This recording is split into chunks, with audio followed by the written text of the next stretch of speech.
I remember the exact temperature of the wine glass in my hand. Chilled, almost cold enough to hurt my palm. That's the strange thing about moments that change your life. You remember the smallest details. The condensation sliding down the stem. The hum of the restaurant's air conditioning. The way my mother's pearl earrings caught the light when she tilted her head and smiled at me across the table. Your sister's housewarming party was so lovely, she said, her voice warm and casual, like she was commenting on the weather. When are you going to catch up? I was 33 years old. I had been hearing variations of this question my entire life. The restaurant was one of those upscale Italian places in downtown Chicago, exposed brick, Edison bulbs, servers who described dishes like they were reciting poetry. My parents had chosen it for my birthday dinner. Just the four of us, Mom, Dad, my sister Bethany, and me. Bethany had offered to host at her new place, that sprawling 3-bedroom condo in Lincoln Park with the chef's kitchen and the rooftop access, but Mom insisted on neutral ground. Diana deserves to be celebrated too, she'd said when Bethany suggested it. Even then, I'd heard the subtext, too, as if celebrating me required extra justification. Bethany sat beside Mom, glowing in that effortless way she always had. At 36, she looked like she'd stepped out of a lifestyle magazine. Caramel highlights, subtle Botox, a silk blouse that probably cost more than my monthly car payment. Her engagement ring, 3 carats, princess cut, caught the light every time she lifted her wine glass. She was getting married in 6 months to Preston, a corporate attorney with a trust fund and a vacation home in Aspen. The housewarming party had been 3 weeks ago. 200 guests, catered appetizers, a bartender mixing craft cocktails. I'd spent most of the evening in the kitchen, washing dishes that the caterers had missed, while Bethany floated through rooms accepting compliments. It was a beautiful party, I said carefully, setting down my wine glass. Mom's eyes lit up. Wasn't it? And that kitchen? Bethany, show Diana the photos again. The marble countertops, Mom. She was there, Bethany said, but she was already pulling out her phone, scrolling through the album. She turned the screen toward me. Photos of the condo, each room styled like a showroom. Photos of Preston with his arm around her waist. Photos of Mom and Dad beaming with pride. There were no photos of me. I'd been there for hours. I'd helped set up. I'd complimented every room. I'd smiled until my face hurt. But somehow, I hadn't made it into a single frame. Diana, you really should think about investing in property, Dad said, cutting into his oh-so-buco. The market's good right now. Bethany got in at the perfect time. Bethany had a down payment, I said quietly. Well, if you'd chosen a more lucrative career path. I'm a social worker, Dad. Exactly, he said, as if that explained everything. I worked for the Department of Children and Family Services. 47 hours a week, sometimes more. I wrote reports at midnight. I testified in court. I helped sobbing mothers in office hallways and fought for kids who had no one else fighting for them. My paycheck barely covered rent on my studio apartment in Pilsen, but I'd pulled 6 children out of dangerous situations in the last year alone.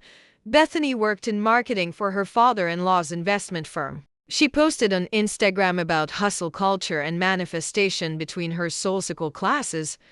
I think what Mom's trying to say, Bethany interjected, her voice sugary with false gentleness, is that we just want to see you settled, happy, thriving.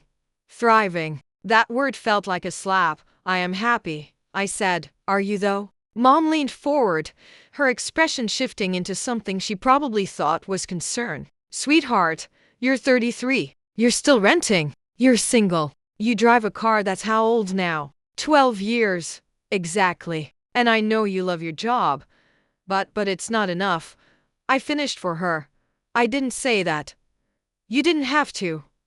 The server appeared with dessert, a chocolate torte with a single candle. They sang happy birthday. Other diners glanced over and smiled. Bethany recorded it on her phone. I blew out the candle and made a wish I knew wouldn't come true. When the song ended, Mom reached across the table and squeezed my hand. We love you, honey, she said. We just want the best for you. We want you to have what Bethany has. And there it was. The sentence that had defined my entire existence. We want you to have what Bethany has. Not We're proud of you. Not, you're doing important work. Not, we see you.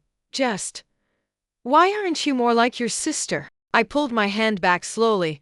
Can I ask you something, Mom? Of course, sweetheart. I looked at her, really looked at her. At the woman who'd raised me, who'd braided my hair and packed my lunches and came to my school plays. The woman who'd also missed my college graduation because it conflicted with Bethany's engagement party. Who'd given Bethany a down payment for her condo but told me I needed to learn financial responsibility. Who'd turn every accomplishment I'd ever had into a stepping stone toward the question, but what about Bethany? When was the last time you asked me how I was doing? I said, really asked. Not as a comparison to Bethany. Not as a setup for advice I didn't ask for. Just asked.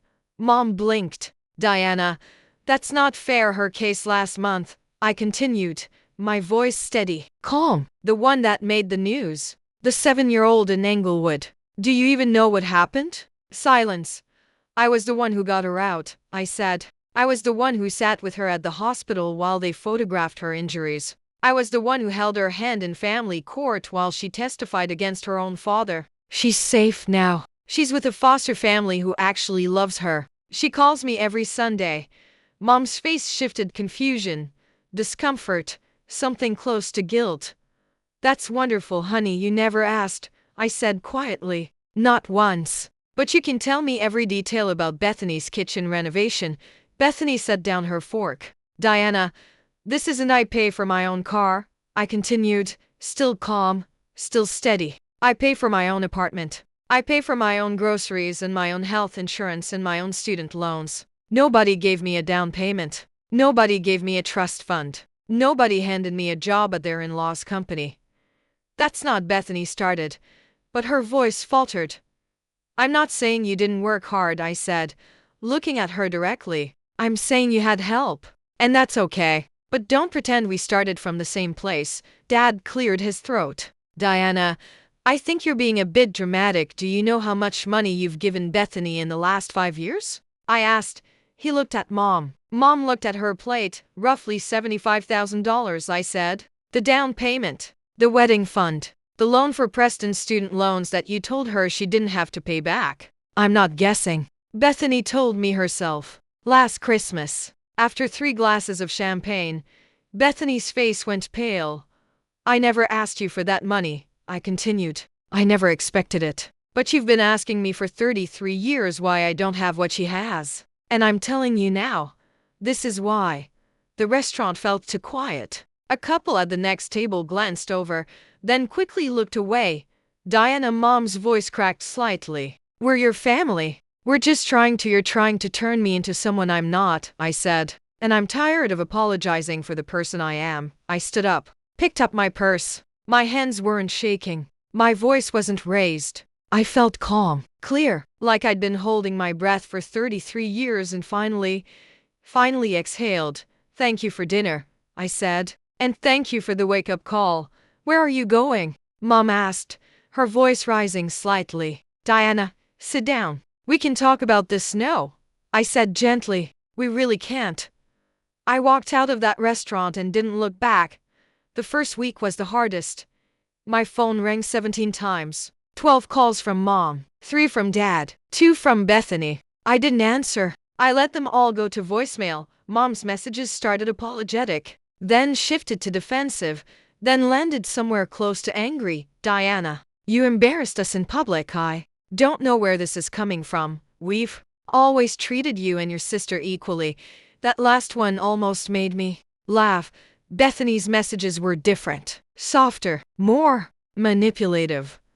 I don't understand why you're so angry at me. I've always been proud of you. Mom's really hurt. This isn't like you. I blocked them all on the 8th day. Not out of anger, out of necessity. Like closing a window in a room that had been letting in smoke for too long. Work became my sanctuary. I threw myself into cases with a focus I'd never had before. I stopped checking my phone during lunch breaks. Stopped scrolling through Bethany's Instagram. Stopped measuring my life against someone else's highlight reel. I started seeing Dr. Patel, a therapist in Wicker Park who specialized in family dynamics. 50-minute sessions every Tuesday. I cried through the first 3. By the 4th, I was angry. By the 6th, I was grieving. By the 10th, I was beginning to understand.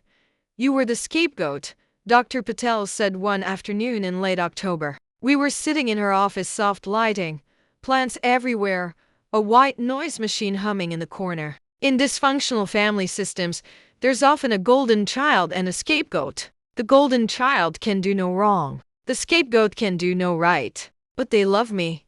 I said, love and dysfunction aren't mutually exclusive. She said gently, your parents can love you and still have hurt you deeply. Both things can be true. I thought about that a lot in the weeks that followed. I thought about the time I got a full scholarship to Northwestern and Mom's first response was, well, Bethany got into Yale. I thought about the time I won an award from the governor's office for my work with at-risk youth and Dad asked if there was a cash prize. I thought about every birthday, every holiday, every milestone that somehow became about Bethany. And I thought about the moments I'd dismissed. The small cuts that bled so slowly I didn't notice the wound.by mid-November. Something unexpected happened. I felt lighter. Not happy, not yet. But lighter. Like I'd been carrying a backpack full of stones my entire life and finally set it down.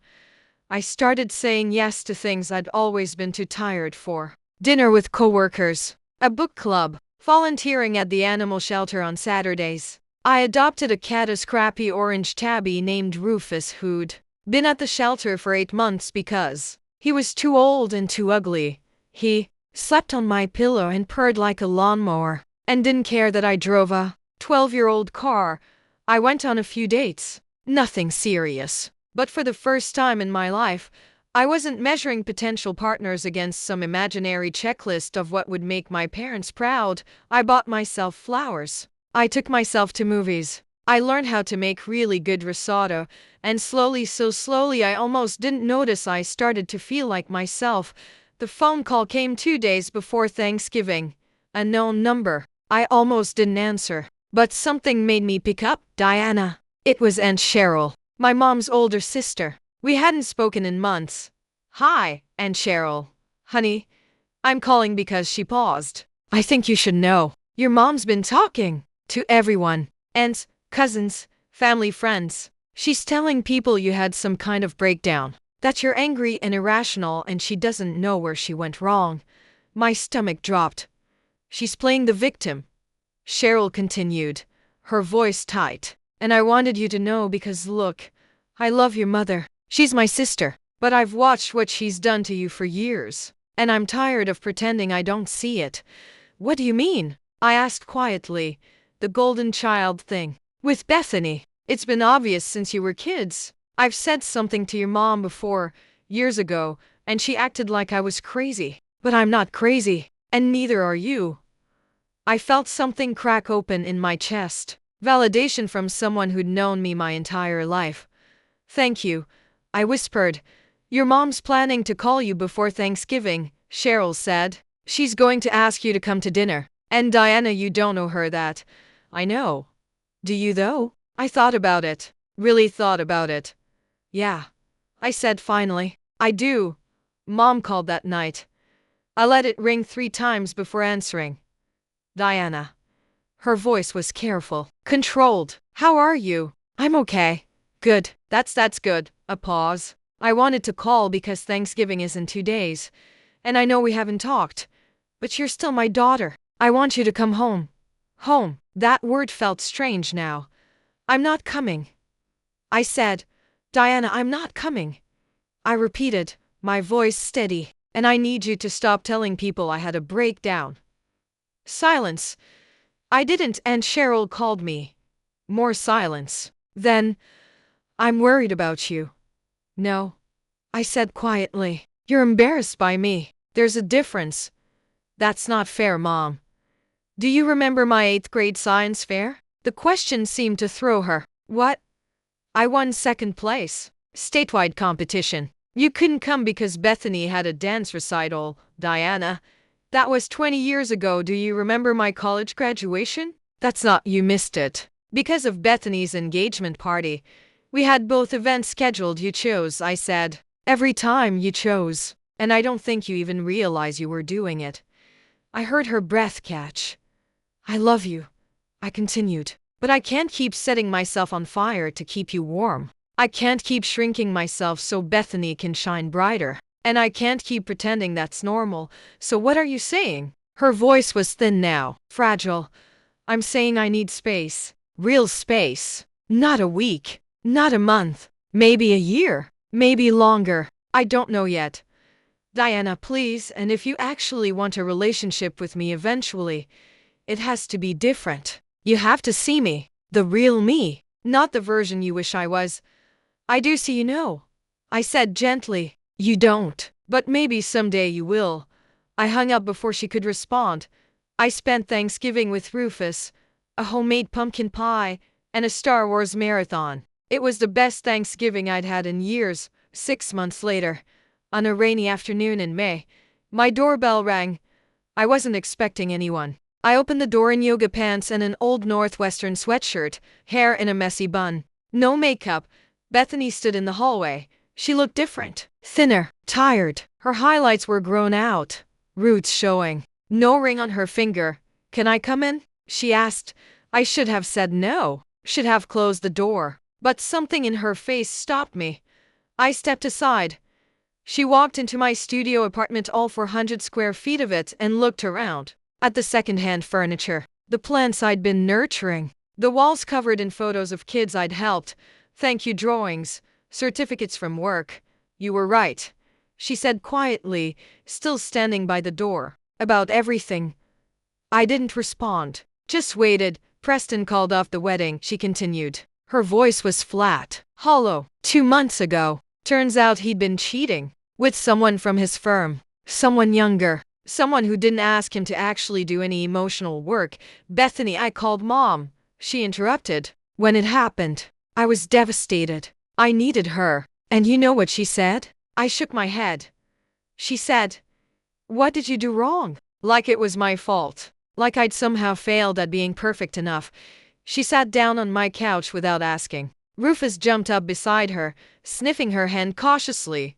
I've been in therapy, she said, since March. And my therapist asked me to describe my relationship with you. And I realized I couldn't. Because I don't actually know you. I know the version of you that made me look better. The version that was always a little bit behind me so I could stay ahead. I sat down in the armchair across from her. I'm sorry, she said, and her voice cracked. I'm so sorry, Diana, for everything. For taking their money and pretending I earned it. For letting them treat you like you were less than me. For being so wrapped up in my own life that I never asked about yours. Tears were streaming down her face now. I don't know if you can forgive me, she whispered, but I needed you to know. I see it now. What they did. What I helped them do. I thought about everything Dr. Patel had taught me. About boundaries. About forgiveness being for yourself, not for the other person. About the difference between accepting an apology and accepting someone back into your life. I appreciate you saying that, I said carefully, but, she looked at me, eyes red, but I need more than words. I need to see change. Consistent change. Over time, she nodded slowly. That's fair. And I need you to understand that our relationship, if we have one, is going to look different. I'm not going to be your support system while you figure yourself out. I'm not going to be the person you vent to about Mom and Dad. I have my own healing to do. I understand. Do you? I leaned forward. Because 6 months ago, you texted me that I was being dramatic. You told me I was hurting Mom. You chose her comfort over my truth. I know, she whispered. I know I did. We sat in silence for a long moment. Rain pattered against the window. Rufus purred between us. What happened to you? Bethany asked finally. After you left. How are you okay? I'm not okay, I said honestly. Not all the way, but I'm better. Because I stopped waiting for them to change. I stopped waiting for permission to matter. I don't know how to do that. Then figure it out, I said. Not unkindly. But don't expect me to teach you. She nodded again, wiping her eyes. Can I call you? Sometimes? Maybe, I said. Eventually. But not yet. She stood up, smoothing down her shirt. "Thank you for letting me say this, Bethany," I said as she reached for the door handle. She turned. "I hope you find yourself. Really. I hope you figure out who you are when you're not performing for them." Her face crumpled. She nodded and left. I didn't cry after she was gone. Just sat there with Rufus, feeling something that might have been closure, might have been grief, might have been both. 3 months after that, on a humid afternoon in August, I got an email from Mom. Subject line: "I'm sorry." The email was long, single-spaced, no justifications, no defensiveness, just accountability. She wrote about seeing a therapist, about confronting her own childhood, her own mother's favoritism, the patterns she'd unconsciously repeated. She wrote about Dad finally admitting he'd been wrong, about them attending family therapy together. She wrote about missing me. She didn't ask me to forgive her, didn't ask me to come home, just said, "I understand if you need more time. I understand if you never want to speak to me again. But I needed you to know. I see you now. I see what I did. And I'm so sorry." I read it 3 times, then closed my laptop. I wasn't ready to respond. Maybe I'd never be ready. But for the first time in my life, I felt something shift. Not forgiveness. Not yet.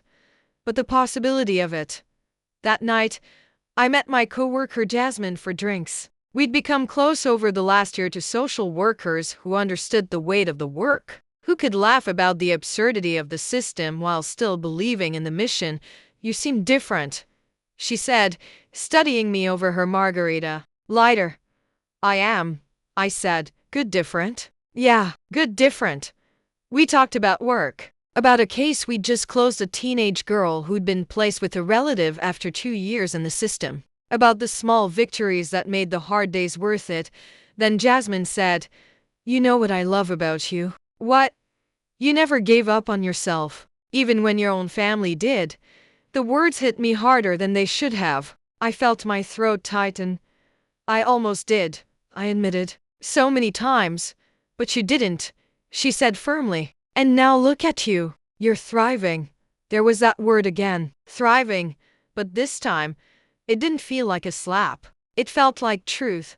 I went home that night and sat on my tiny balcony, Rufus in my lap, city lights glittering in the distance. I thought about the girl I used to be, the one who measured her worth by her parents' approval, who shrunk herself to make others comfortable, who apologized for existing. And I thought about the woman I was becoming, the one who knew her value, who set boundaries, who walked away when necessary and stayed when it mattered. I wasn't perfect. I still had bad days, still struggled with feeling like I wasn't enough, still fought the urge to reach for my phone and text Mom that I missed her. But I was healing, slowly, imperfectly, on my own terms. The next morning, I woke up early and went for a run along the lake. When I got back, I made coffee and sat down at my laptop. I opened Mom's email. Read it one more time. Then I started typing. "Mom, thank you for your email. Thank you for going to therapy. Thank you for trying. I'm not ready to see you yet. I don't know when I will be, but I want you to know I'm okay. I'm more than okay. I'm building a life that's mine. A life where I'm not measured against anyone else. Where I'm enough exactly as I am. Maybe someday we can have a relationship that honors that. Maybe someday we can sit across from each other and you won't ask me when I'm going to catch up, because you'll finally understand. I'm not behind. I'm just on a different path. I hope you keep doing the work. I hope Dad does too. I hope you both find peace. And if you ever genuinely want to know about my life, not to fix it, not to compare it, just to know it, I'll be here. But on my terms, not yours. Love." Diane. I hit send before I could second guess myself. Then I closed my laptop, leashed up Rufus, and walked out into a perfect August morning. The sun was bright. The air smelled like summer and possibility. And for the first time in 33 years, I felt like I was exactly where I was supposed to be. Not caught up, not behind, just free.